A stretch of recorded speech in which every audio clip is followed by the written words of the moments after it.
안녕하십니까, 이성일입니다. 11월 28일 5시 뉴스와 경제를 시작하겠습니다.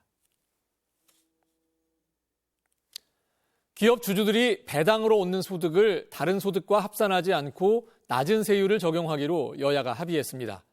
50억 원 이상 소득에 세율 30%를 적용하는 조건인데 기업들이 배당을 늘릴 것으로 기대하고 있습니다. 장슬기 기자가 보도합니다. 여야가 50억 원이 넘는 배당소득에 30%의 세율을 적용하는 배당소득 분리과세를 도입하는 데 합의했습니다. 배당소득 분리과세는 연간 2천만 원이 넘는 배당소득을 올릴 경우 최고 세율이 45%에 이르는 금융소득 종합과세가 아닌 별도의 세율을 적용해 배당 활성화를 유도하는 정책입니다. 당장 내년부터 시행되는데 배당소득을 총 4개 구간으로 나눠 세율을 차등 적용하기로 했습니다. 2천만 원까지는 14%, 3억 원까지는 20%, 50억 원까지는 25%를 적용하고 50억 원을 초과하는 배당소득에 대해선 30%를 과세합니다. 국민의힘은 당초 정부안 35%에서 25%로 최고 세율이 내려갔다고 보면 된다며 야당 입장에서도 진일보한 것이라고 생각한다고 평가했습니다. 정부안은 당초 최고 세율을 35%로 제한했으나 이후 고위 당정협의회에서 최고 세율을 25%까지 낮추는 데 공감대를 이뤘습니다. 다만 초고배당 수익에 대한 과세 형평 문제가 지속적으로 제기되며 최종적으로 50억 원 초과 구간을 신설하기로 한 겁니다. 최고 세율을 적용받는 인원은 약 100명 정도로 주식 배당 수령자의 0.001% 수준입니다. 배당소득 분리과세 대상 기업은 당기 순이익 가운데 배당하는 비율을 가리키는 배당 성향이 40% 이상이거나 배당 성향이 25%를 넘고 전년 대비 10%포인트 이상 증가한 경우에 적용하기로 했습니다. 다만 오늘 함께 논의했던 법인세율 인상안과 금융회사에 대한 교육세 인상안에 대해선 합의에 이르지 못해 양당 원내 지도부의 결정을 넘기기로 했습니다. MBC 뉴스 장식입니다. 순직해병특별검사가 순직한 최상병 관련 사건 수사진에 외압을 행사한 혐의로 윤석열 전 대통령과 임성근 전 해병대 사단장 등 33명을 재판에 넘겼습니다. 150일 동안 벌인 수사 결과를 강나림 기자가 정리했습니다. 고 최상병 사망 사건과 관련해 순직해병특검이 5개월간의 수사를 마치고 최종 수사 결과를 발표했습니다. 직접 발표에 나선 이명현 특검은 2023년 7월 31일 대통령 주재 회의에서 윤석열 전 대통령의 분노를 계기로 대통령을 비롯한 정부 핵심 관계자들이 해병대 수사단의 수사 결과를 변경하는 등 조직적 범죄를 저지른 사실을 확인했다고 밝혔습니다. 대통령실과 국방부 관계자들이 사단장을 혐의에서 빼기 위한 조직적인 직권남용 범행을 저지른 사실을 확인했습니다. 또한 원칙에 따라 사건을 처리한 박정훈 대령에게 가해진 1년의 보복 조치를 확인했다며 중대한 권력형 범죄로 법원의 엄중한 판단이 필요하다고 덧붙였습니다. 특검은 정부 수반으로서 대통령의 모든 중앙행정기관의 장을 지휘감독할 직무 권한이 있다 하더라도 한계가 존재한다며 독립성, 공정성 보장이 중요한 수사 업무에서 구체적 결과에 개입하는 건 명백한 직권남용 행위라고 강조했습니다. 이로써 순직해병특검은 임성근 전 해병대 1사단장을 구속 기소하는 등 총 33명을 재판에 넘기며 150일간의 수사를 마무리했습니다. 다만 당사자들의 출석 거부 등으로 임성근 전 사단장에 대한 구명 로비 의혹과 관련해선 결론을 내지 못했습니다.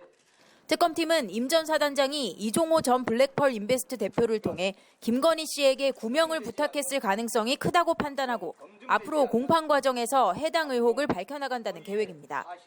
이명현 특검은 최 해병 사망 사건은 2년 4개월이 지나 이례적으로 오랜 시간이 걸린 만큼 유족들이 겪은 고통을 감히 상상하기 어렵다며 윤 전 대통령을 비롯한 피고인들이 상응하는 책임을 지도록 공소 유지에 최선을 다하겠다고 덧붙였습니다. MBC 뉴스 강나림입니다. 검찰의 대장동 사건 항소 포기에 대한 정치권의 국정조사 협상이 또다시 결렬됐습니다.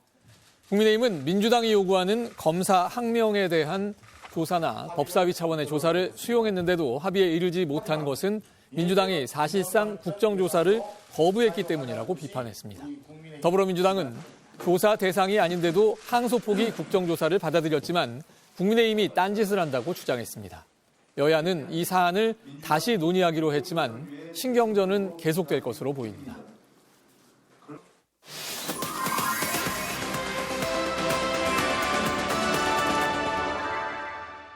간추린 경제 소식 시작하겠습니다. 외국인이 국내에 보유한 주택이 10만 4천여 가구로 국내 전체 주택 1,965만 호 가운데 0.53% 수준으로 나타났습니다. 주택 소유 외국인은 10만 2천여 명인데 국적별로는 중국인 5만 8,800여 가구, 미국인이 2만 2,400여 가구였고 지역별로는 경기도 4만 700여 가구로 39.2%, 서울이 2만 4,100여 가구로 23.2%였습니다. 2024년 건강보험 통계연보에 따르면 지난해 건강보험 진료비는 한 해 전보다 4.9% 늘어난 116조 2,375억 원이었습니다. 65살 이상 노인 971만 명, 건강보험 적용 인구의 18.9%가 쓴 진료비는 52조 1,900여억 원으로 전체 진료비 중 44.9%를 차지했습니다. 노인 진료비는 최근 5년간 40% 가까이 늘었습니다. 지금까지 간추린 경제였습니다. 유진그룹의 YTN 인수를 승인한 옛 방송통신위원회 처분을 취소하라는 1심 법원의 판결이 나왔습니다. 판결이 확정되면 유진그룹의 YTN 인수는 일단 무효가 됩니다. 송정훈 기자가 전합니다. 서울행정법원 행정 3부는 YTN 우리사주조합이 방송통신위원회를 상대로 낸 최대주주 변경 승인 처분 취소 소송에서 원고 승소 판결했습니다. 재판부는 방통위가 상임위원 2인만 참석한 상태에서 진행한 YTN 인수 결정이 절차적으로 위법하다고 지적했습니다. 재판부는 방통위는 합의제 행정기구로서 주요 의사결정은 상임위원 5인이 모두 제적한 상태에서 3인 이상 찬성으로 의결되는 게 바람직하다고 밝혔습니다. 부득이한 사정이 있더라도 합의제 기관으로서 3인 이상 있어야 한다며 2인만 있는 상태에서 최다액 출자자 변경 승인 처분을 의결했으면 절차상 하자가 있어 위법하다고 이유를 밝혔습니다.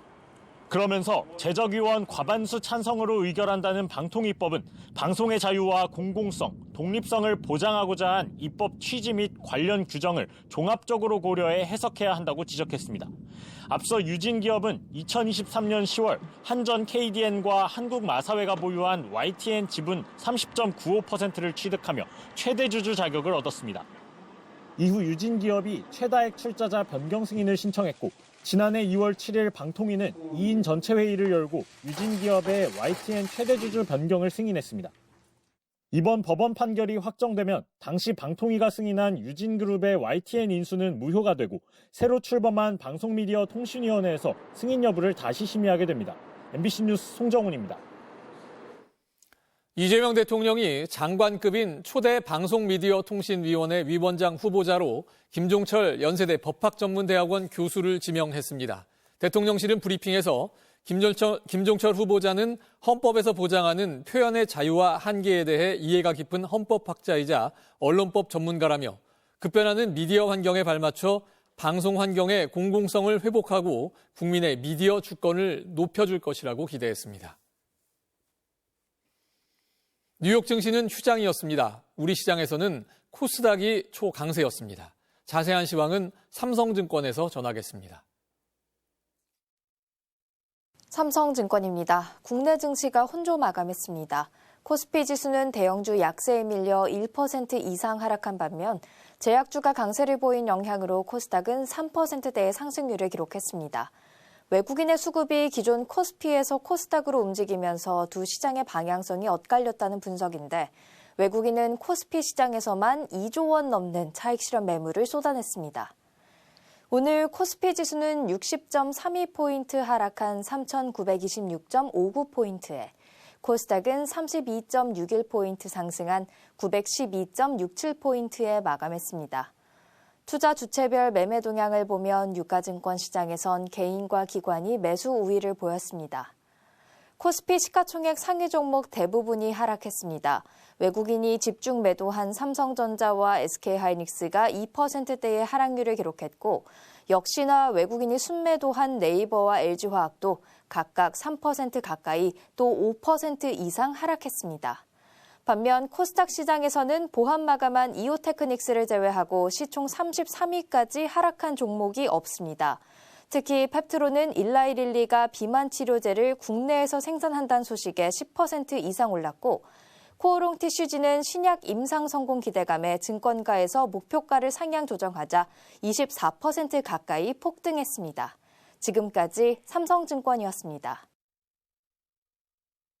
오늘 아침 반짝 영하권 추위가 나타났는데요. 낮엔 따스한 가을볕이 비추고 있습니다.